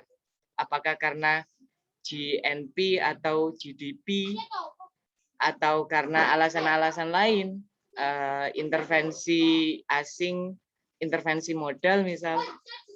Sebenarnya hal-hal semacam itu yang ingin saya cari, Bapak. Sehingga human security itu tidak saya masukkan dalam kajian teoritis, tetapi hanya saya tekankan pada latar belakang untuk menunjukkan bahwa ini kajian HI gitu. Kajian petani itu kajian HI. Gitu. Bukan kajian administrasi atau sosiologi atau itu, Bapak. Terima kasih. Ya, sebetulnya kamu juga bisa itu masukkan ke human security untuk menjelaskan bahwa UN drop ini adalah dalam rangka melindungi ketahanan manusia, ya Pak, tentang kebutuhan dasar manusia kan. Ini kan masalah pangan dan sebagainya adalah kebutuhan dasar manusia. Jadi konsep human security ini hanya untuk menjelaskan bahwa UN Drop ini berkaitan dengan memenuhi kebutuhan dasar manusia yang selama ini diabaikan, terutama petani dan masyarakat di sekitarnya. Kan gitu, itu dasarnya seperti itu. Sedangkan untuk teori yang menjawab pertanyaanmu, ini lain lagi, karena kamu bertanya bagaimana komitmen. Nah, tapi katanya komitmen itu ukurannya apa sih? Makanya teori yang akan kamu gunakan apa? Ternyata kamu menggunakan konsep normatif. Nah, ini sesuatu yang ideal loh.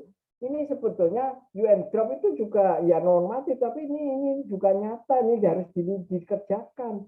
Kalau ini hanya normatif, hanya seolah-olah tidak nyata, kenapa banyak yang nolak juga? Kenapa Indonesia setengah hati juga? Kan itu seperti itu.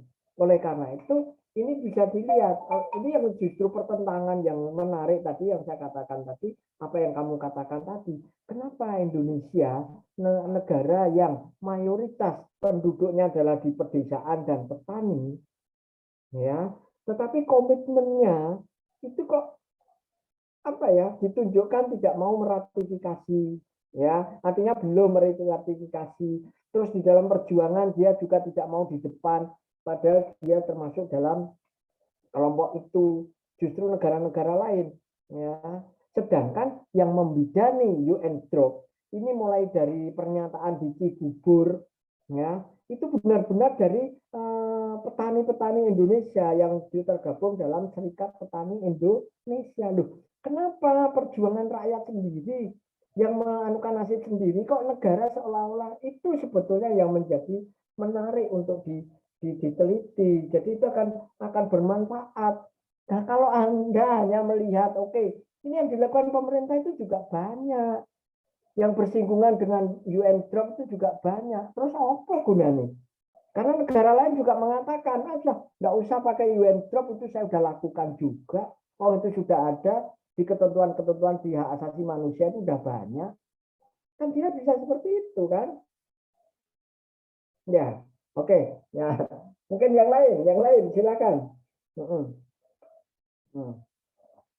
Oke, kalau tidak mungkin Pak Pradi. Silakan Pak Pradi. Assalamualaikum warahmatullahi wabarakatuh. Waalaikumsalam warahmatullahi wabarakatuh. Terima kasih Bu Adining, Pak Joko Susilo, dan Pak Supriyadi atas tanggapan dari apa yang disampaikan oleh Hasmi tadi. Jadi sebenarnya apa dalam diskusi di awal itu apa yang saya pertanyakan setajam seperti yang disampaikan oleh Pak Pri itu sudah saya sampaikan. Cuma memang tadi setelah saya evaluasi, ini mungkin karena apa saya tidak mendalami hukum internasional pada waktu itu saya tidak bisa membedakan antara deklarasi dengan konvensi. Sehingga akhirnya saya ikut alur pemikirannya Alfian untuk terjebak bahwa ratifikasi itu merupakan keniscayaan harus dilakukan. Nah, setelah diskusi yang dibuka oleh Pak Joko, kemudian dikupas lebih tajam dari Pak Pri, sehingga sebenarnya kita harus berangkat dari cara kita menggunakan konsepnya dulu. Jadi kalau misalnya konsep deklarasi seperti yang sudah dijelaskan oleh Pak Joko tadi bersama di jawabannya Hasmi, kalau deklarasi itu bukan adalah suatu kewajiban bagi suatu negara untuk meratifikasi, sedangkan konvensi itu memang merupakan kewajiban moral bagi suatu negara untuk melakukan ratifikasi. Kata kuncinya kan di situ. Nah, kalau kita sudah bisa memilah konsepnya seperti ini, ya, sehingga apa? Sehingga memang saya akan teringat pada diskusi di awal. Jadi sebenarnya kita bisa mempetakan bahwa pencapaian deklarasi tentang HAM petani itu kan aktornya utama adalah SPI kalau dari pihak Indonesia. Kemudian kalau dari kumpulan globalnya adalah Lavia Campesina. Nah, itu terkumpul di situ. Nah, dari jawaban Alfian tadi, istilahnya kita bisa melihat kalau misalnya yang menjadi target utama dari perjuangan Lavia Campesina di Dewan HAM itu adalah mencapai dukungan yang sebanyak mungkin dari banyak negara. Nah, sehingga apa? Nah, kalau dari sisi itu saya bisa memahami, sebenarnya target pertama bahwa masyarakat dunia itu menerima dahulu ada isu yang mendasar yang dihadapi petani di seluruh dunia. Jadi rangka berpikir kalau menurut saya harusnya kita letakkan di situ dahulu. Jadi kita tidak terjebak ratifikasi atau tidak ratifikasinya kan. Karena pada pertemuan kalau nggak salah kedua atau ketiga saya pertanyakan, loh kenapa kalau misalnya dari tulisanmu bahwa SPI itu merupakan atau pertama, Indonesia merupakan menjadi tempat yang pertama untuk melakukan konsolidasi. Tetapi setelah mencapai deklarasi di tingkat Dewan HAM PBB, mestinya kan SPI harus ngotot kan, harus ngotot bahwa pencapaian itu harus diratifikasi, itu kan logikanya. Tapi setelah diskusi tadi saya baru paham kalau deklarasi itu hukumnya sunnah kan gitu kan. Nah, ratifikasi ya, kalau tidak ratifikasi tidak ada kewajiban moral bagi Indonesia untuk melakukannya. Artinya di sini apa? Kita harus lihat misalnya pemerintah Indonesia sebagai aktor tidak bisa terlalu dipersalahkan kan gitu kan. Nah, kalau sudah seperti itu, apa yang bisa kita lakukan? Sebenarnya kan seperti yang dikatakan oleh Pak Pri tadi, bahwa dari apa yang bisa kita angkat dari fenomena ini? Fenomena itu kan. Nah, itu seperti yang saya pertanyakan pada Alfian dulu kan gitu kan. Jadi kan tugas utama SPI itu kan melakukan kerja advokasi. Nah, dengan belum diratifikasinya kan tampaknya SPI itu tenang-tenang saja. Nah, kalau tenang-tenang saja itu berarti apa? Masih bisa melakukan perannya kerja-kerja advokasi itu misalnya sesuai dengan kerangka berpikir dan target yang diharapkan. Itu asumsinya kalau seperti itu kalau dari saya. Nah, sehingga karena kan di proposal yang kedua kalau tidak salah juga Alfian juga mengatakan bahwa ada undang-undang sebelumnya yang berdekatan yang membahas tentang petani. Apakah misalnya nanti dalihnya itu. Nah, dalihnya itu kan sehingga tinggal memaksimalkan yang ada. Nah, yang ada tidak perlu membuat undang-undang baru. Kan salah satu bentuk ratifikasi itu kan terbitnya undang-undang baru kan, undang-undang baru. Nah, jadi terima kasih Pak Pri atas pencermatannya. Mungkin ini agak kalau dari saya istilahnya bisa kita konstruksi kembali fenomenanya, kemudian kita ambil gap-nya di mana. Nah, jadi kita tidak terjebak kepada kata ratifikasi tadi. Nah, itu sudut pandang saya, Pak Pri. Terima kasih Pak Joko dan Bu Adining atas masukannya. Terima kasih Pak Pradi. Oke, ini untuk Pak Iqbal. Silakan Pak Iqbal.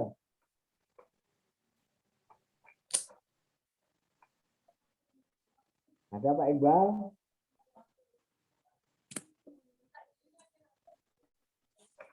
Nggih, Pak.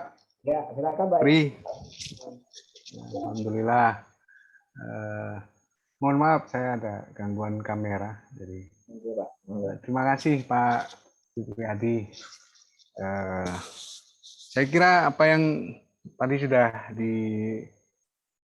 disampaikan, dikritisi dengan tajam oleh Pak Joko, dilengkapi juga Bu Adining, dan cukup banyak juga insight, kedalaman koreksi dari Pak Supriyadi. Saya kira itu akan jadi masukan yang sangat penting untuk Ahmad ya, terutama bagaimana tujuan penelitian itu hendak menemukan jawaban-jawaban atas permasalahan yang mau disusun.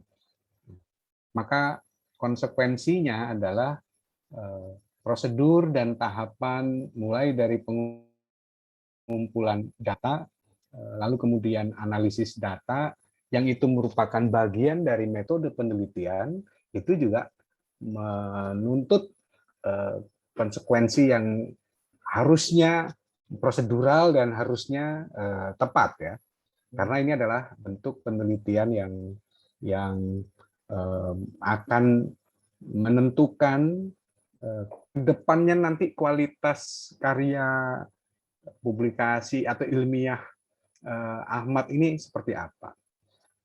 Nah, saya hanya menambahkan bisa nantinya ke depan Ahmad mulai lagi perbanyak literasi atau bacaan-bacaan berkaitan dengan metodologinya ya.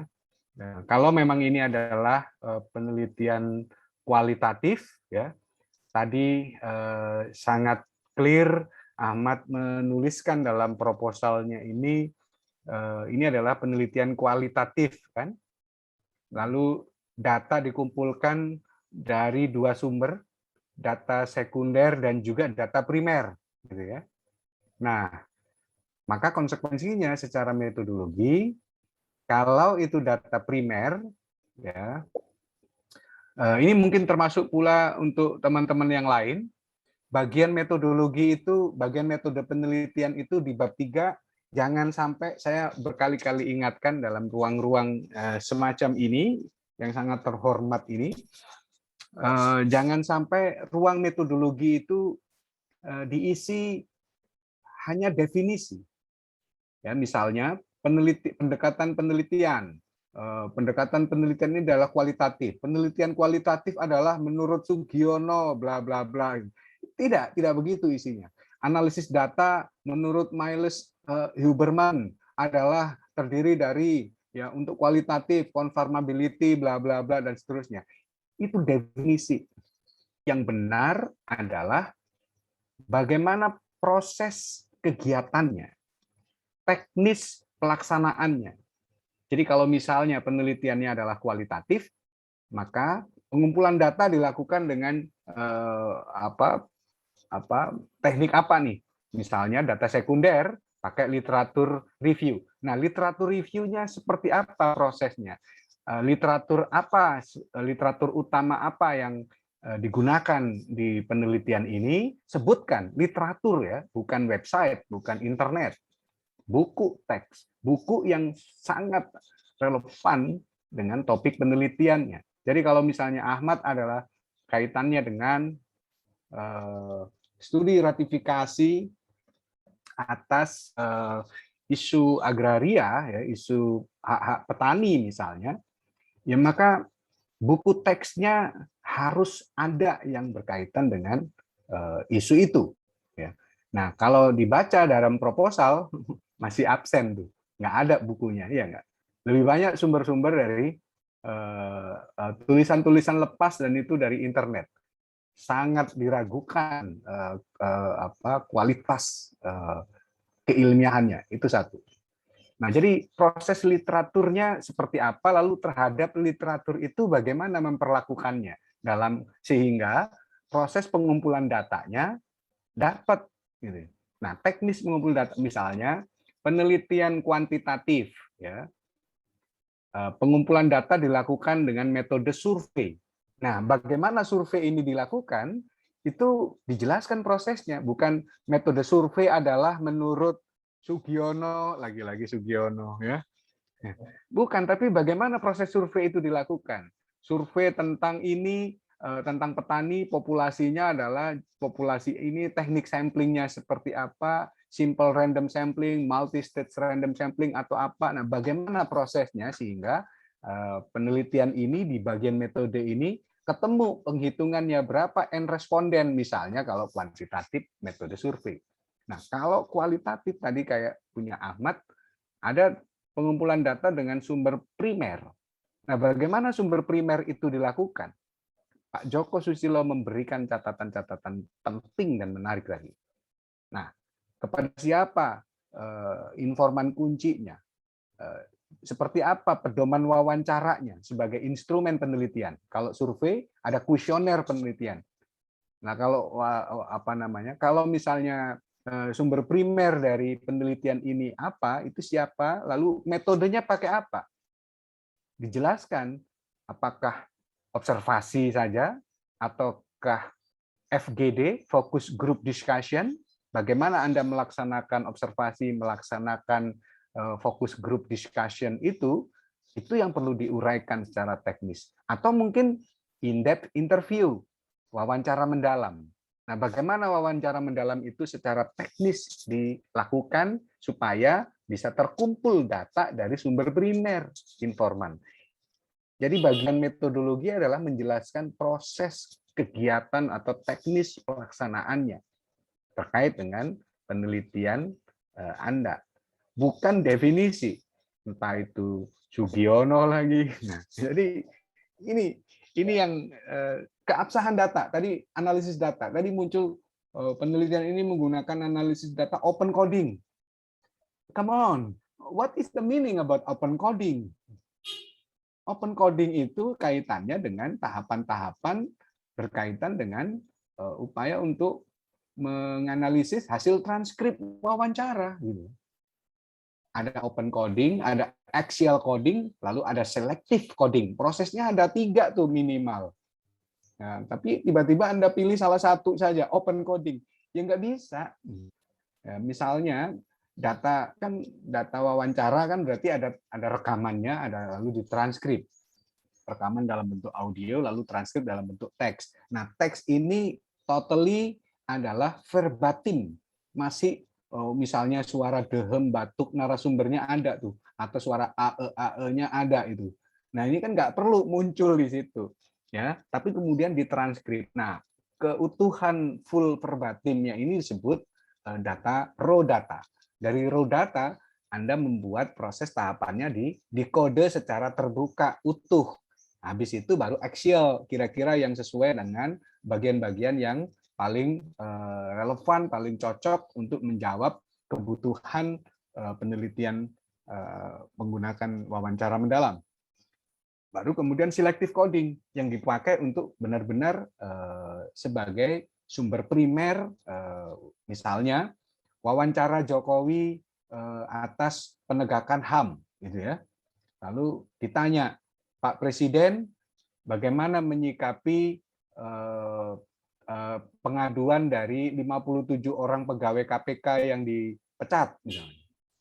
Lalu Pak Presiden ngomong bla bla bla bla bla bla. Nah, semua ini raw data, tapi kemudian pada bagian selective coding misalnya Pak Jokowi mengatakan ya kita serahkan ke aparat penegak hukum. Presiden tidak mau intervensi. Nah, misalnya ya kalimat itu saja yang muncul terakhir, maka itu yang menjadi bagian dari analisis utama atas sumber data primer kita. Dilengkapi data sekunder. Nah, data sekundernya ini juga yang relevan-relevan gitu. Itu satu hal catatan untuk metodologi. Nah, hal lain yang lebih fundamental adalah ada pada catatan yang diamati oleh Pak Supriyadi saya kira. Harus Ahmad tegaskan standing position atau point of view your thesis ini apa, ya? Apakah kemudian mempertanyakan sebatas komitmen saja, ataukah memang satu diskursus mengenai masa depan dari kesejahteraan petani sebetulnya, ya?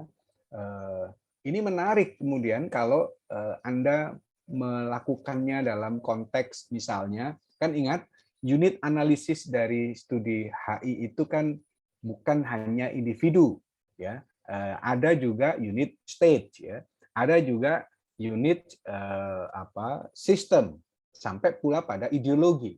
Nah, dalam individu, aktor state atau non state, siapa yang kemudian berperan dalam persoalan topik penelitian Ahmad ini. Nah, sekarang tinggal pilihannya mana nih? Anda kalau misalkan mau ngomong soal komitmen RI, berarti kan aktornya state. Ya, tapi di situ tercampur-campur persoalan ideologi. Bagaimana kemudian secara klasik ya, jerat kapitalisme, sampai Pak Joko menyebutkan ada di opres ya, terhadap kaum tertindas ya, bahwa korporasi atau industri pertanian sebagai penguasa modal itu memang punya dalam batas yang tak terbatas, punya arogansi dan kuasa tertentu terhadap kaum petani. Nah, dan dari zaman Kolo Bendo sampai sekarang terus terjadi ya. Nah, sehingga skripsi Anda ini maunya mendiskusikan soal apa nih? Soal unit analisisnya adalah unit state-nya, ya, individu antara kelompok petani maupun negara, ataukah ke level ideologi ya, pertarungan antara kapitalisme dan isme yang lain, yang mana kemudian misalnya Anda mau mengkritisi why Indonesia belum meratifikasi. Ini pertanyaan apa? Pertanyaan ideologiskah sebagai unit analisis, atau pertanyaan yang kaitannya dengan satu bentuk sistem, misalnya kebijakan politik domestik pemerintahan RI, lalu dikhususkan apakah ini sebatas peran birokrasi eksekutif, ataukah juga kemana legislatifnya, gitu kan?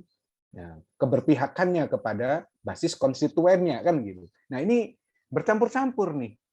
Nah, Anda harus tentukan unit analisisnya yang mana nih. Kalau memang kualitatif pure, termasuk di pendekatan penelitian di situ tentu harus dijelaskan posisi paradigmanya, apakah paradigmanya kritis ataukah sebatas positifis dalam garis miring realis ya, ataukah konstruktivis. Nah, yang mana nih? Nggak bisa dicampur-campur. Di satu baris atau halaman atau bagian Anda menyuratkan paradigma positifis atau realis, di sisi lain, di halaman lain atau bagian lain Anda paradigma kritis. Ya kecampur-campur, nggak bakalan ketemu, gitu ya. Harus satu. Kalau mau kritis, sekalian bawa, sehingga jelaskan dari awal, saya mau kritis, menggugat keberpihakan pada kaum petani, misalnya, gitu kan. Pertanyaan atas masa depan ratifikasi UNDROP ya. UN drop ini apakah sejenis material anti bocor apa di musim hujan untuk genteng, atau apa, no drop gitu ya. UNDROP atau apa nih? Nah, sehingga Anda maunya ke level PBB misalnya. Iya, apa, kajian international regime kalau kata Pak Joko tadi. Saya ngikuti terus dari awal ya diskusinya ini. Nah, sehingga menjadi membingungkan pada akhirnya. Fine, ini adalah tahapan seminar proposal yang memang disinilah ruang untuk membongkar argumentasi, nalar logik, termasuk pula sekaligus sebagai cermin bahwa sejauh ini sampai berapa tahun Ahmad menjadi insan pembelajar di HI, rupa-rupanya ketahuan masih terlalu banyak literatur, literasi, maupun berbagai logika-logika pikiran pustaka HI maupun politik petani perlu dipelajari lagi. Sehingga mudah-mudahan ruang seminar ini menjadi catatan yang sangat berarti buat Ahmad. Jangan sampai lengah, kedodoran, ya, jangan kasih kendor kalau kata bahasa sekarang, untuk terus diperbaiki, dilengkapi ya catatan-catatan tadi. Ya, saya kira itu, dan tetapkan kalau memang perlu wawancara mendalam ke orang-orang kayak begitu, ke policy maker misalnya, ya harus dipastikan caranya bagaimana. By email, by WA, by Japri, by apa nih? Kalau tatap muka ya bisa jadi sangat mahal biaya kan, ada PPKM gitu kan. Nah, sehingga Anda harus jeli memperhitungkannya kalau sumber data primer. Kalau misalkan by email, by WA atau pakai Zoom misalnya mereka mau, wah saya kira wow efeknya kan kuat nih di sini. Ya, bagaimana Anda mewawancara Kemendes, Agraria, Kementan misalnya pakai Zoom semua ya. Wah, saya kira cukup keren ini. Rektor Iwan Taruna saja belum tentu bisa itu kalau kayak begitu. Bercanda saya. Oke, itu Pak Supriyadi catatan-catatan dari saya. Matur nuwun sangat Pak Pri, Pak Joko dan Bu Adining sudah memberikan banyak masukan, dan termasuk teman-teman ada Mbak Anugrah tadi ya. Mudah-mudahan ini menjadi awalan yang baik, dan kalau bisa jangan lama-lama. Mau lulus kapan, Ahmad? Mau lulus kapan, Ahmad? Saya targetnya semester ini selesai, Bapak. Bulan apa itu? Maksudnya yang apa? Bulan apa, tahun berapa? Kalau saya kan sebenarnya gambarannya tanggal 13 Desember 2021 penelitian 2021 ya? Masehi apa Hijri ya? Masehi, Bapak. Oh, Masehi ya, saya kira Hijriyah ya. Ya sudah. Kalau begitu berarti waktumu cuma 3 bulan saja. Nah, maka kalau memang niatannya sangat kuat, serius sampai akhir tahun 2021 mau lulus. Iya, Pak. Kalau iya, disiplin, kerja keras. Waktunya cuma 3 bulan. Kualitas membaca dan kualitas memilah, memilih, lalu mereview, lalu jadikan tulisan, tetapkan target. Sehari berapa halaman, sehari berapa kata. Hitung 3 kali 3 bulan, cuma 90 hari. Maka skripsimu nanti perlu diisi berapa banyak jumlah halaman. Tapi dengan isi yang benar-benar berkualitas. Bukan ceplok, plagiarisme, citasinya nggak disebut, etika, dan semuanya dihantam semua. Tidak. Saya pengen bukumu akan terbit dari karya skripsimu. Karena memang topiknya keren. Tapi jangan lupakan metodologinya. Jangan lupakan etika ilmiahnya. Iya. Kalau memang seperti itu, kerja keras. Kurangi waktu tidurmu, buang waktu sia-siamu, 24 jam kalau bisa, tidurnya 1 jam, 23 jam lainnya pakai ibadah dan pakai baca tulis. Selesai kamu 3 bulan. Amin. Itu Pak Pri. Ya, Pak Iqbal. Nggih. Ya, terima kasih Pak Iqbal atas pencerahannya. Ya, jadi adik-adik sekalian, ini kita baru pertama kali melakukan seminar ala ujian skripsi. Rasa ujian skripsi. Jadi ini seperti Ahmad ini diuji, ya. Tetapi keuntungan buat Ahmad, ya, kalau diuji tadi itu Ahmad tidak dapat nilai maksimal, ya. Oleh karena ini kalau diuji sekarang. Tetapi saya harapkan nanti pada waktu ujian yang beneran, karena ini pengujinya juga sama nanti, ya. Ini akan memberikan peluang Ahmad untuk mendapat nilai yang maksimal, karena sudah tahu toh mana-mana yang perlu diperbaiki. Ya, Ahmad. Ya, Bapak. Terus setidaknya saya harus memperbaiki pola pikir saya terlebih dahulu soal skripsi saya.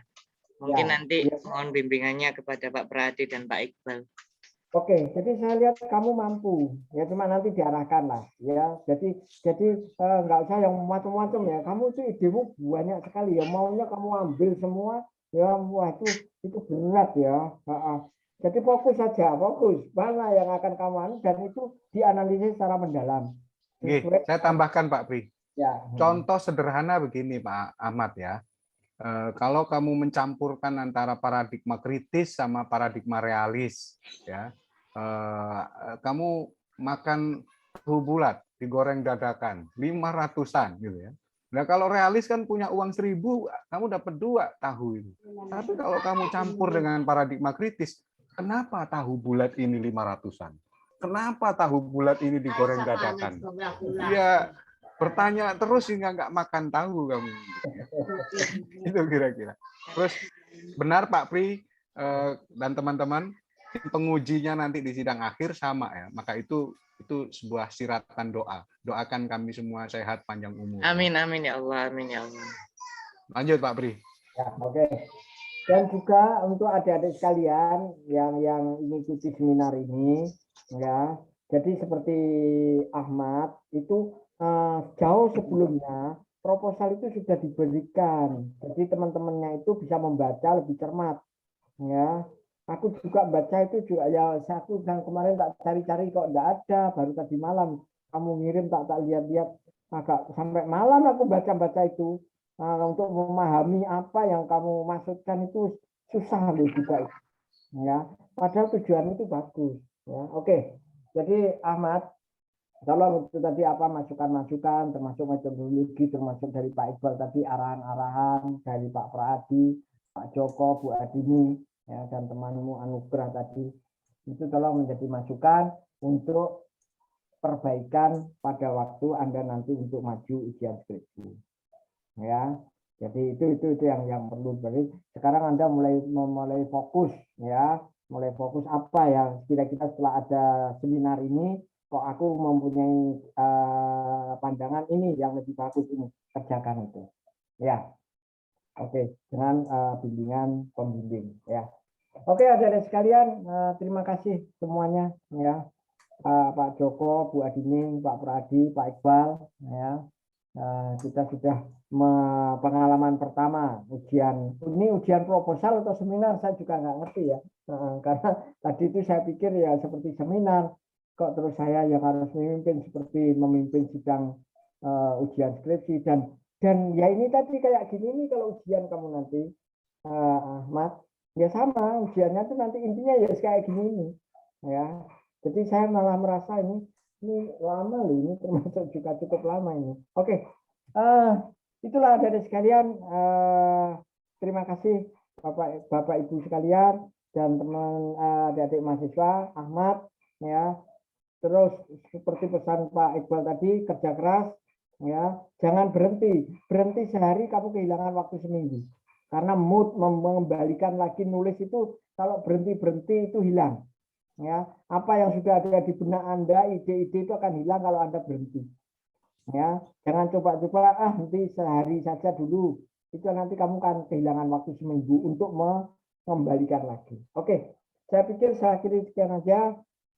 Assalamualaikum warahmatullahi wabarakatuh. Waalaikumsalam warahmatullahi wabarakatuh. Terima kasih Pak Pri. Selamat ya. Terima kasih. Terima kasih Pak Prat, terima kasih Pak Iqbal, terima kasih Bu Adining, dan terima kasih Pak Joko atas banyak masukannya tadi, ya Allah. Ya, nggak apa-apa, itu penting itu. Iya, sangat ini mencerahkan. Mempermudah bukan mempersulit ya. Kita dosen dia tidak ada yang mempersulit. Kita harapkan hadiah itu semua lulus cepat, ya. Itu harapan dan doa dosen-dosen perjuangan Pak Iqbal juga Pak Joko, Pak Pradi. Ini memperjuangkan adik-adik supaya cepat ini. Tapi ya itu lama-lama gitu kan. Saya nggak ngerti apa yang maafkan kami sebagai mahasiswa, Bapak. Nyatanya seperti itu ya. Oke, saya tutup ya. Assalamualaikum warahmatullahi wabarakatuh. Waalaikumsalam warahmatullahi wabarakatuh. Terima kasih Bapak, terima kasih teman-teman, terima kasih Ayu, Duan, Fitri, Mas Agung, terima kasih Luki, Mbak Uyu, tak izin, terima kasih.